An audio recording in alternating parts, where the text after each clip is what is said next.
Sequences and series by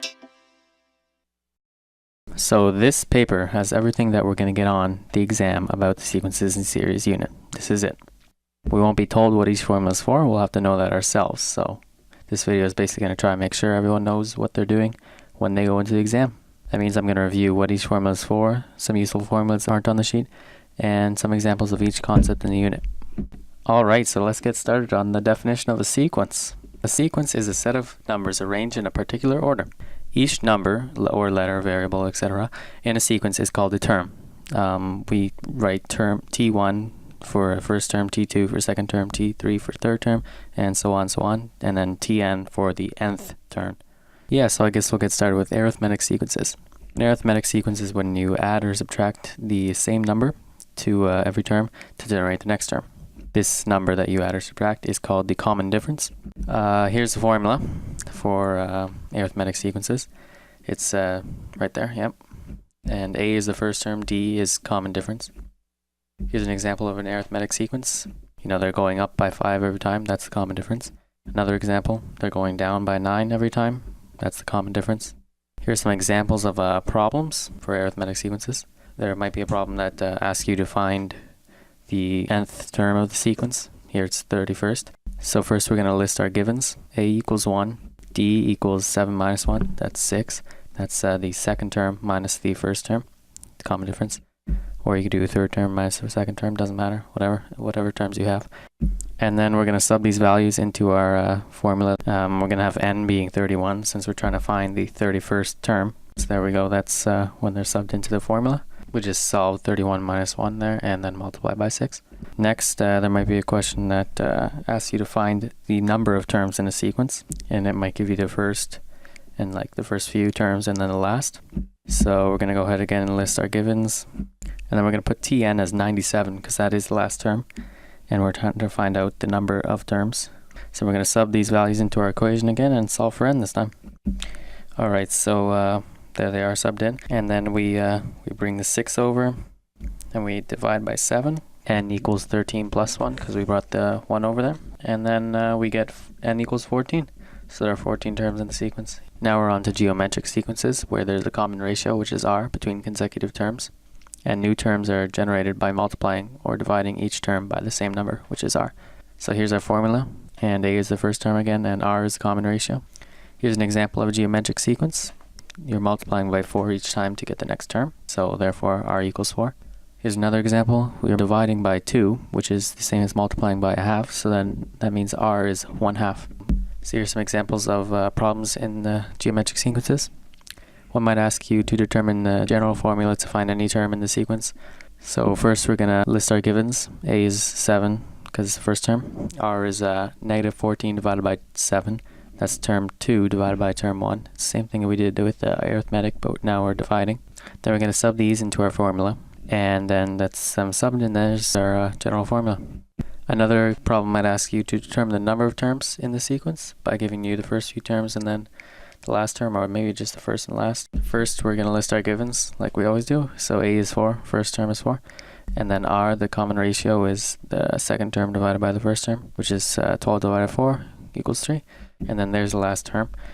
And we're trying to find n, so we're going to sub all this into our formula, and then we're going to solve for n. So there they are subbed, and then we divide by 4 to bring it over, and there's it divided by 4. And then from the last step to this step, we found an exponent which, when given a base of 3, gives 6,561. Basically, you just punch 3 to exponent whatever with different numbers into the calculator until one works. So now we can get rid of the bases of 3, and then we have 8 equals n minus 1, so n equals 9. So that means that there's 9 terms in the sequence. Now we're on to recursion formulas. Recursion formulas require the use of previous terms to generate new terms. What we were using before were explicit formulas where we used n to find any term in the sequence. Here's some examples of some problems involving recursion formulas. One question might ask you to find the first 5 terms in the sequence, and it'll give you the first term and then the recursion formula for it. To do this, we're first going to list our given, first term equals 3, and then we're going to sub our given and n which is the term we're trying to find, into our recursion formula. So let's start with term 2. So there's our recursion formula, and now we subbed 2 as n. And since t1 is 3, we do 3 plus 4, and then we have 7. And then we continue doing this for each term. So t3 is t2 plus 4, so that's 7 plus 4, which is 11. And then we just keep doing this for the rest of the terms. Another question might ask us to make an explicit formula which gives the same sequence as the recursion formula, and then find a term in the sequence using the explicit formula. So to do this, we're going to list our givens. So t1 equals 3, which means a equals 3, and d equals 4. The reason we're using d is because we know it's arithmetic, because to find the next term in the sequence, you just add the previous term by 4, and you keep doing that to find every next term. So now we're going to sub our givens into our arithmetic sequence formula. So there they are subbed in, and then we distributed the 4 into n minus 1.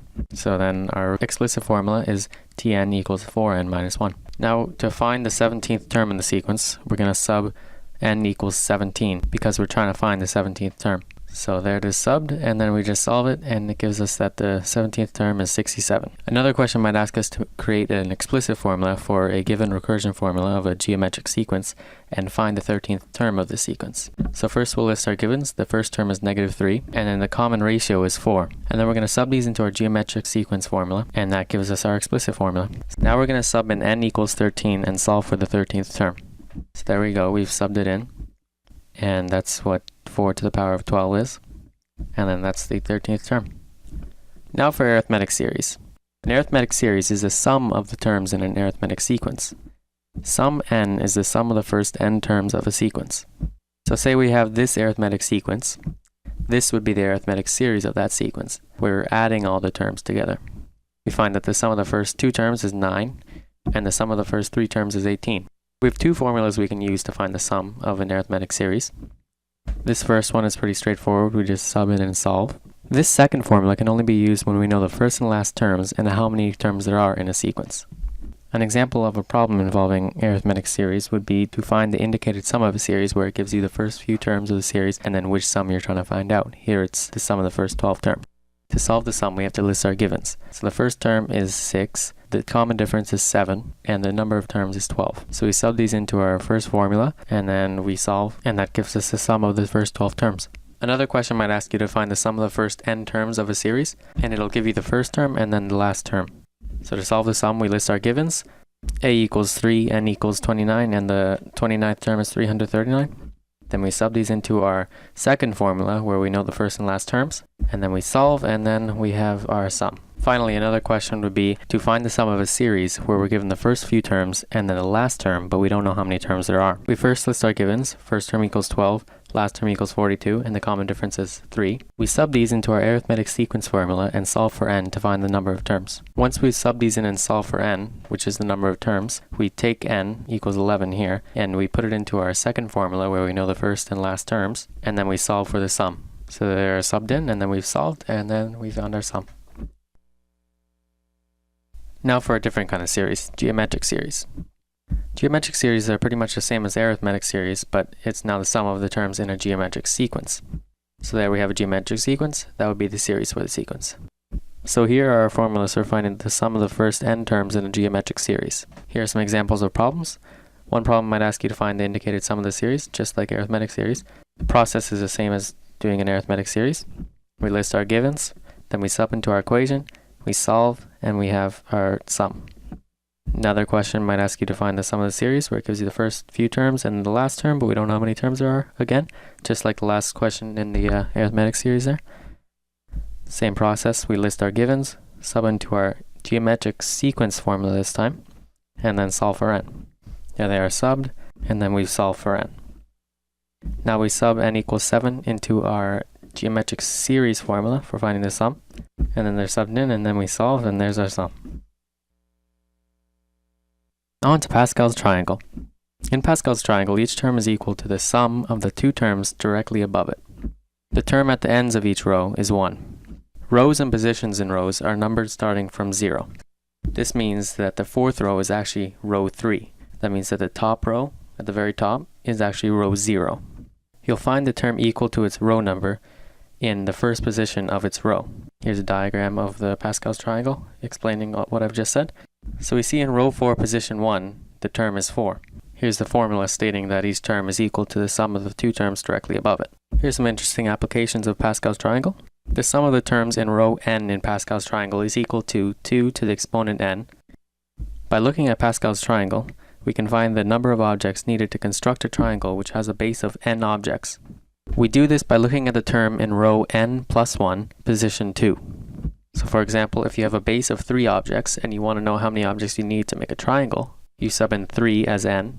Then you go to row 4, position 2 in Pascal's triangle, and this term is 6, so therefore you need 6 objects to construct a triangle with a base of 3 objects.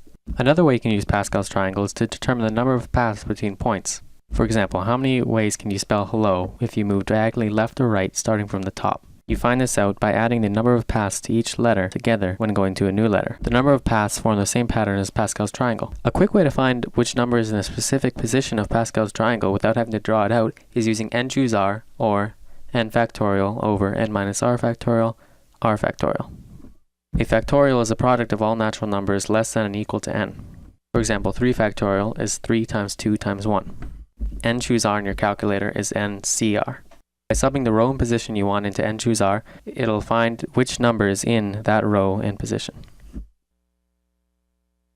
Finally, we're on to binomial theorem. Binomial theorem uses Pascal's triangle in the expansion of a plus b to the power of n. Here's our formula for expanding a plus b to the power of n. We won't get this on the exam, we'll have to remember this. Essentially, we just start with n choose 0, which is always 1, times a to the power of n times b to the power of 0. We add this to n choose 1 times a to the power of n minus 1 times b to the power of 1. We keep adding the terms until we get to n choose n, which is always 1 as well, times a to the power of 0 times b to the power of n. So basically we start with n choose 0 and increase the number that n is choosing by 1 after every term. And we decrease the power of a by 1 every time until we get to a to the power of 0. And finally we increase the power of b by 1 every time until we have b to the power of n. Here's a quick example of using the binomial theorem to expand and simplify a plus b to the power of 2. First we show the binomial theorem, and we sub in n. Here it is n equals 2. If a and b are different as well, we sub those in accordingly, but here it's just a and b. We then solve.